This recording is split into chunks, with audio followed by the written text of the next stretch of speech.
Nah, kalau di video sebelumnya kita sudah mempelajari tentang sel dan nama sel ya. Sekarang kita pelajari tentang apa itu row, kolom, value, dan header. Nah, kita bahas satu persatu ya. Jadi row adalah nomor di sebelah kiri ini adalah row. 1, 2, 3, 4 sampai seterusnya itu adalah row. Jadi row itu adalah kalau di bahasa Indonesia kan itu namanya baris. Nah, ini ada row 1, row 2, row 3. Baris 1, baris 2, baris 3. Jadi, nah kalau kita klik yang di nomor ini, itu dia akan mengarah dari kiri ke kanan secara horizontal. Dan itu disebut row atau baris.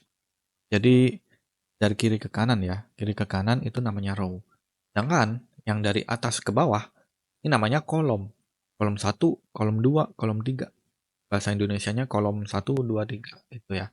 Jadi yang A, B, C, D seterusnya itu namanya kolom. Kalau kita klik yang di hurufnya ini, itu akan mengarah ke dari atas ke bawah. Itu namanya kolom ya. Jadi secara vertikal. Nah, di sini aku ada contoh data nih. Di sini ada contoh data transaksi di suatu minimarket ya.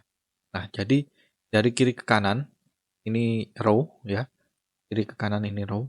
Kalau dari atas ke bawah ini kolom. Atas ke bawah kolom. Nah, ada nih value. Value adalah isi dari data.